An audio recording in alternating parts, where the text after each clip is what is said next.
Aujourd'hui, avec la sentinelle, dans Retour à la parole, poursuivons avec les témoignages de l'épouse de Lucifer.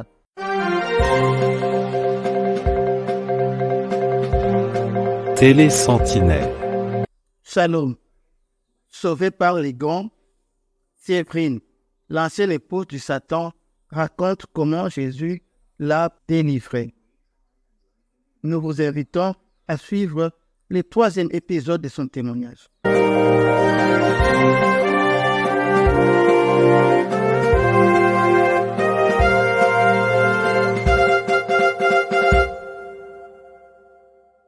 Donc je suis Séverine et Jésus m'a délivrée du pacte que j'avais fait à mon insu avec le diable.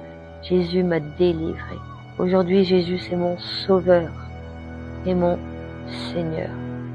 Sans Jésus, aujourd'hui, je serais morte. Ça va être beau, je serais morte. Et le but d'un hypnothérapeute, c'est de savoir pourquoi elle est devenue comme ça. Et donc, on fait un exercice, on l'endort, on parle à son inconscient, et c'est comme ça, après, qu'on arrive, entre guillemets, à lui enlever ce mal-être. Mais moi, je savais déjà son mal-être avant d'endormir la personne. J'avais cette petite voix qui me disait, elle a fait ci, elle a fait ça. Donc, en questionnant la personne, elle me disait, oui, c'est passé ci, c'est passé ça. Et c'est là-dessus, donc, que ça commençait, que j'ai travaillé là-dessus quand j'ai commencé à avoir des voix dans ma tête, on va dire, la clairaudience. Je voyais donc le passé de mes clients en mettant donc la main sur leur chakra. Et ensuite, par la suite, quand mon don a évolué, je vais en revenir, quand mon don a évolué, il fallait que je tienne la main de la personne pour voir le passé de la personne. Et après, des mois, voire peut-être une année après, je n'avais plus besoin de tenir la main de la personne, rien qu'en discutant avec elle, je voyais le passé de cette personne. Jamais je n'ai vu le futur. J'ai toujours vu le passé des gens. Quand je pratiquais l'hypnose chez mes clients, j'étais bien parce que c'était une façon à moi de les aider. Et tous mes clients qui partaient, ils avaient le sourire et j'avais toujours des très bons retours. Comme la personne qui était anorexique, elle était boulimique anorexique, en fait elle se faisait vomir depuis 15 ans. Et elle m'avait envoyé un texto me disant « Merci Séverine, c'est la première fois que je vomis pas ». C'était une femme qui se mettait toujours les doigts dans la bouche et qui se faisait vomir parce qu'elle avait un mal-être.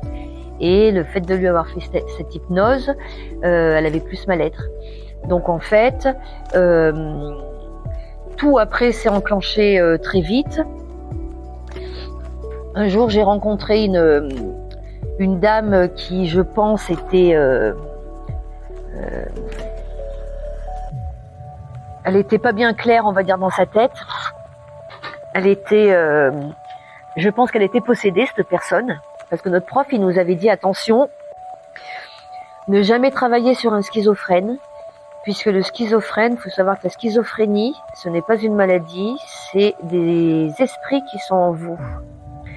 C'est tous les démons qui sont en vous qui vous donnent la schizophrénie. Et un jour, j'ai une cliente qui, je pense, était schizophrène. Donc la séance, un moment, quand j'ai voulu m'approcher d'elle pour continuer à lui suggérer des choses pendant l'hypnose, j'ai une petite voix qui m'a dit « recule ». J'ai reculé d'elle, elle a ouvert les yeux comme ça et j'ai cru voir Satan, quoi. Elle m'a fait peur en fait. Donc à la suite de cette expérience, je me suis dit, oh là là, j'ai dû me faire contaminer, puisque notre prof il nous avait dit attention, ne pas pratiquer ça avec un schizophrène, et je me suis dit, ça se trouve que j'ai un esprit qui a dû me sauter dessus, donc j'ai peur d'être contaminée. J'ai eu cette appréhension. Et peu de temps plus tard, j'oublie vite fait cette séance, et peu de temps plus tard, j'ai mon petit frère qui m'appelle et qui me dit écoute, donc mon frère travaillait dans une boutique, il me dit écoute, j'ai quelqu'un qui est venu à la boutique aujourd'hui, qui a commencé à me parler de l'univers, des esprits, de Dieu, tout ça. J'ai pas accroché Et ce gars, il m'a dit, bah écoute, j'ai un message pour ta sœur. Donc mon frère, il m'appelle et il me dit, bah écoute, ma sœur, cette personne voudrait te rencontrer, il a un message pour toi. Il faudrait que tu l'appelles. Et moi, j'appelle jamais des inconnus. Et ce jour-là, je me suis précipitée vers mon téléphone, j'ai appelé ce gars. Et il me dit, il commence donc à me parler de l'univers, tout ça, machin. Et là, je lui ai dit, bah écoute, je pense avoir été contaminée par une cliente.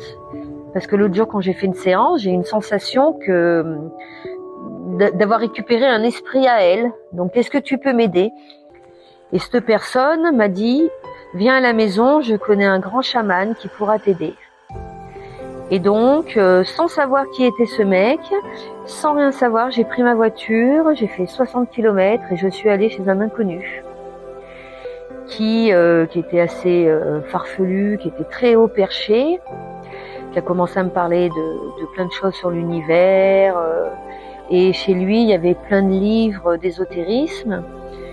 Et il prend un livre, il me dit, bah tiens, ça c'est l'histoire d'une chamane, je te donne ce livre, parce que dedans tu te reconnaîtras. Alors moi, je prends le livre en fait pour lui faire plaisir, je lui dis, bah si tu veux, je vais prendre le livre.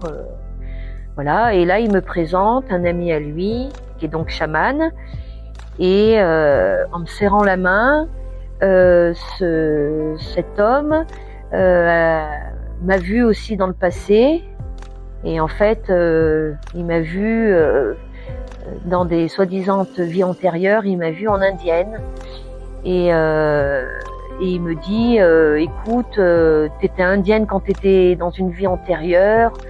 Et moi, ça m'a toujours fasciné, les vies antérieures. Alors, il faut savoir que les vies antérieures n'existent pas. Hein. Mais là, on a commencé à me parler de vie antérieure.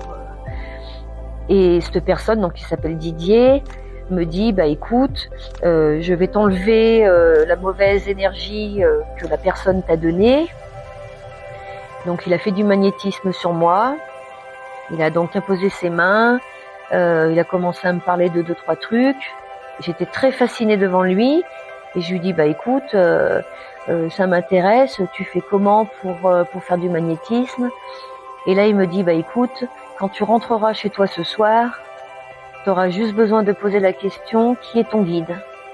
Et puis tu verras, ton guide il viendra et il viendra te guider. Et c'est là que mon cauchemar a commencé. Shalom, bien-aimés dans le Seigneur. Il n'y a pas que la schizophrénie qui cache un démon derrière elle. Toutes les maladies sont l'œuvre des démons. C'est la présence des démons dans une personne et ça ne date pas d'aujourd'hui. Voici ce que la Bible nous révèle. Retour à la parole.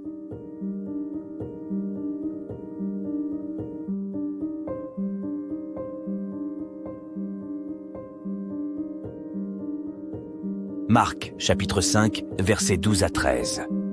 Les esprits mauvais supplièrent Jésus.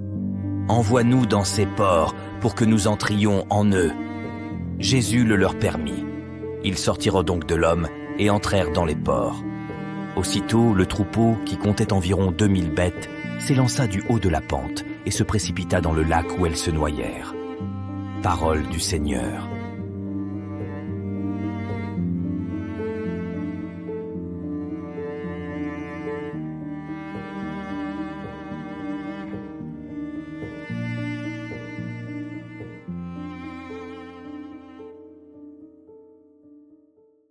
C'était le 3e épisode des témoignages de Séverine, une ex-épouse de Satan. Pour aujourd'hui, nous nous arrêtons là. Si le Seigneur tarde à venir, demain, nous continuerons avec le 4e épisode. Entre-temps, que la paix, la grâce et le bonheur du Seigneur vous soient accordés dans le nom du Seigneur Jésus-Christ. Pour aujourd'hui, la Sentinelle vous dit bye. Télé Sentinelle, la chaîne chrétienne sur YouTube qui vous ouvre les écluses de la parole de Dieu avec la sentinelle Michael Mpoyi. C'est le temps de nous réveiller du sommeil spirituel.